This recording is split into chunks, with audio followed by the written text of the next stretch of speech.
네, 계속해서 내일장에 대한 전망과 전략 체크해 볼 텐데요. 먼저 호재와 악재부터 확인해 보겠습니다. 화면 함께 보시죠. 네, 정세용 전문가가 꼽아주신 호재 이렇습니다. 글로벌 시장 강세 분위기 지속되고 있다. 중국 시장 또 반등 전환했다. 국내 증시 좀 그동안 4거래일 연속 빠졌죠. 이 때문에 저가 메리트가 생겼다. 이런 분석입니다. 악재도 꼽아주셨는데요. 유로존 리스크 여전하죠. 오늘 회담을 했긴 하지만 아직 불확실합니다. 미국도 이란 지정학적 리스크 확대되고 있고요. 옵션 만기일 다가오고 있는데 프로그램 물량도 지금 부담이다. 이렇게 악재 요인 꼽아주셨습니다.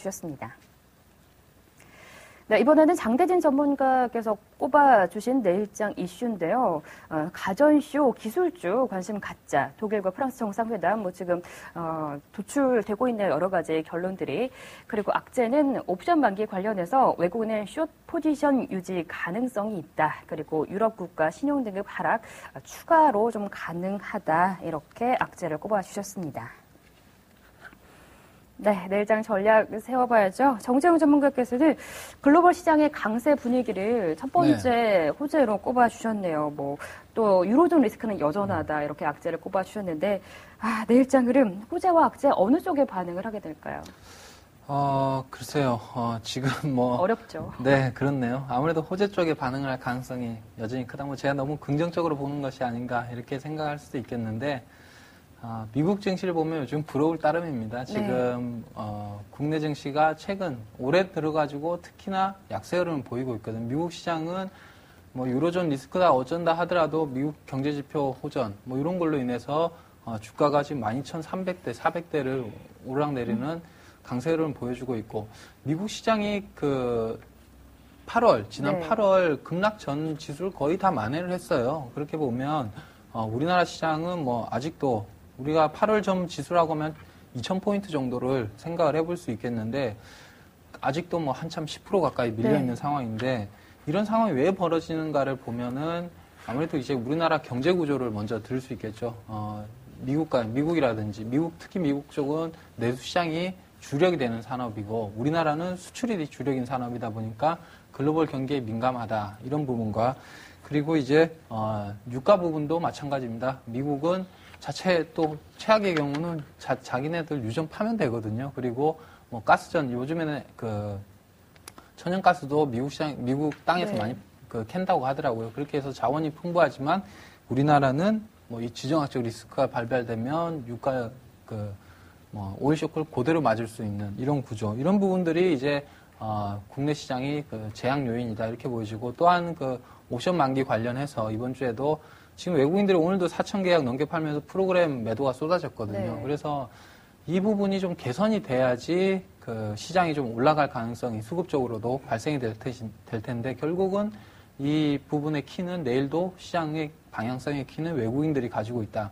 외국인들이 선물이든 현물 쪽에서 이 포지션을 매수 쪽으로 전환을 하지 않는다고 하면 내일 시장도 좀 제 예상과 달리 어려울 수도 있겠다 이렇게 판단이 됩니다. 그러나 글로벌 증시 특히 미국 시장이 이렇게 강세를 보이고 오늘 또 중국 같은 경우가 시장이 많이 올랐거든요. 중국 시장이 이제 저점을 찍고 반등하는 이런 모습도 보이고 또 유럽 쪽도 보면은 프랑스든 독일이든 지수 흐름이 우리나라보다는 좋아요. 다 121선을 기술적으로 넘고 하기 때문에 결국 이런 글로벌 움직임에 우리도 이런 악재들 좀 거치는 시기 되면은 종참을 하지 않을까 이렇게 봅니다. 그래서 1900선까지는 충분히 상승을 열어두고 반면에 이제 1800 아래로 빠지기도 그렇게 쉽지는 않아 보입니다. 지금 글로벌 증시 움직임들을 볼 때 그러면 오히려 1800 초반 이때에서는 저가 매수로 대응을 하는 게 좋지 않겠는가 이렇게 판단합니다. 네, 그렇다면 또 결론적으로 어쨌든 1800에서 1900선 박스권을 예상을 하시는 거네요. 네, 그렇습니다. 1월 그러니까 이번 주는 그 정도 구간에서 움직이지 않을까 이렇게 생각을 합니다. 박스권 탈출할 모멘텀은 여전히 좀 부진한 상황입니다.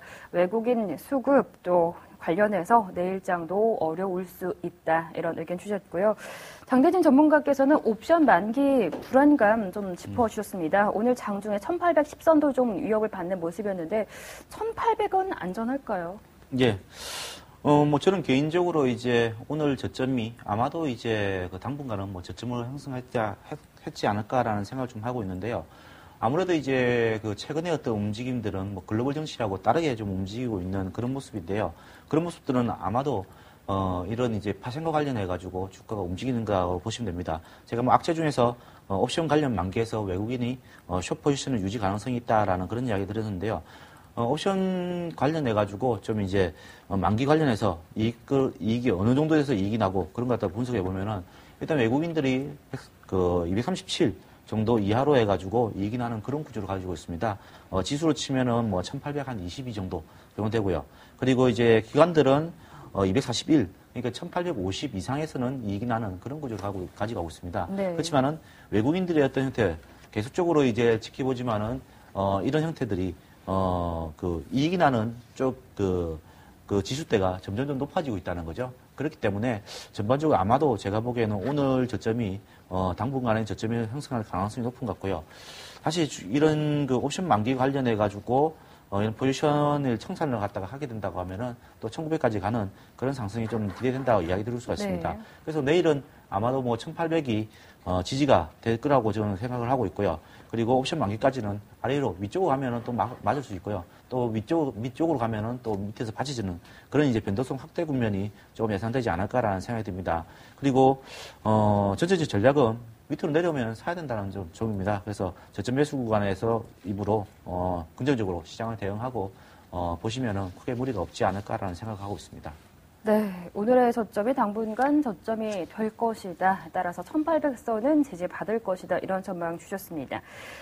외국인들이 좀 팔자세로 돌아선 분위기 나타내고 있잖아요. 뭐 매수로 돌아오기를 기대하기는 아직 좀 이르다. 이쪽 분석에 더 무게가 실리는 것 같습니다. 외국인 수급은 어떻게 전망하시나요? 뭐 항상 그랬던 것 같습니다. 지금 이제 유럽 쪽의 이야기들이 나왔을 때 외국인들의 이제 반응을 갖다가 매도로 좀 보이는 그런 현상을 좀 펼쳤거든요. 오늘도 이제 외국인들이 매도를 좀 했지만 그 규모 자체는 크진 않았습니다. 그리고 지난주 금요일도 마찬가지였고 결국적으로 장 막판에는 좀 사는 그런 좀 모습을 좀 보였거든요. 그렇게 본다고 하면은 현재 그 외국인들이 파는 것들은 유럽계 자금일 가능성이 높은 것 같고요. 또 빠르게 이제 장 초반부터 하는 거 봐서는 유럽계 자금이 높은 것 같습니다. 그리고 지난 12월 21일부터죠. 21일부터 해서 2,000원 이상을 갖다가 좀 샀습니다. 2,000원 사면서 매수 기회를 유지하다가 5일부터 해가지고 5일 그 지난주 목요일 그리고 지난주 금요일 그리고 오늘 해가지고 3일 동안 매도를 좀 하고 있으면 그 규모 자체는 다 해봐야 뭐 한 1,400 정도밖에 안 됩니다. 그렇기 때문에 과거에 뭐 3,000원씩 사던 갔다가 뭐 3일 동안 1,500 정도 팔았다고 해가지고 네. 지금 외국인들이 매도세로 돌았다라고 보기는 힘들 것 같고요. 아무래도 이 부분 자체는 프로그램하고 관련된 것 같습니다. 그리고 외국인들의 선물 옵션 파생 쪽의 포지션을 보면은 밑쪽으로 가야지 이익이 나는 그런 쪽이기 때문에 오히려 단기적인 어떤 세력들 유럽의 어떤 그 이야기들이 나올 시점에서 외국 그 밑으로 한번 해가지고 이익을 실현해보자. 라는 쪽에 어떤 플레이가 좀 펼쳐지는 것 네. 같은데요. 이거는 어디까지나 뭐 단기적인 이야기인 것 같습니다. 결론적으로는 장기 투자가들은 뭐 사고 있다는 쪽으로 저는 보고 있고요. 그렇기 때문에 주가 자체가 내려오면은 좀 사는 쪽으로 봐야 되지 않을까라고 생각합니다. 네, 외국인들이 완전히 또 매도로 돌아선 건 아니다 이런 말씀이시고요. 만기일 들어있는 주만큼 프로그램 동향도 좀 체크를 해봐야 될 것 같은데요. 정재웅 전문가님, 뭐 네. 이론 베이시스는 여전히 좀 지금 시장 베이시스가 밑돌고 있고요. 차익 거래 그렇죠. 쪽에서 좀 매물이 출회되는 분위기인데 네. 만기일 어느 정도 또 변동성 예상해 볼 수 있을까요? 글쎄요, 이것도 물론 이제 외국인들이 키를 가지고 있다 이렇게 판단이 되는데요. 보통 이제 그 경험상 본다고 하면 12월 달에는 배당 관련해서 프로그램 매수가 많이 유입이 됐다가 1월 달에 그 배당 이슈가 소멸되면서 네. 프로그램 매도가 나오는 경우가 많이 있습니다. 종종 있습니다. 그래서 그렇게 보면은 1월 달 이번 옵션 만기도 매도일 가능성이 큰데 결국 지금 시장이 많이 이 물량을 받아줄 수 있는 그 기초 체력이 좀 떨어진 상황이거든요. 네. 이렇게 보면 베이시스가 백오어데이션으로 전환을 한다든가 이렇게 되면 오히려 만기 때 좀 충격이 있을 수 있을 것 같고 그것이 이루어지지 않으려면은 외국인들이 지금 이제 선물 매도를 오늘도 했고 뭐 최근에 좀 많이 네. 했는데요. 이 부분을 내일이든 그 전에 만기 전에 좀 매수를 하면서 베이시스를 한 1포인트 정도까지 좀 벌어놔줘야 물량 부담에서 좀 자유스럽다 이렇게 보면 지금 베이시스로는 여전히 좀 불안한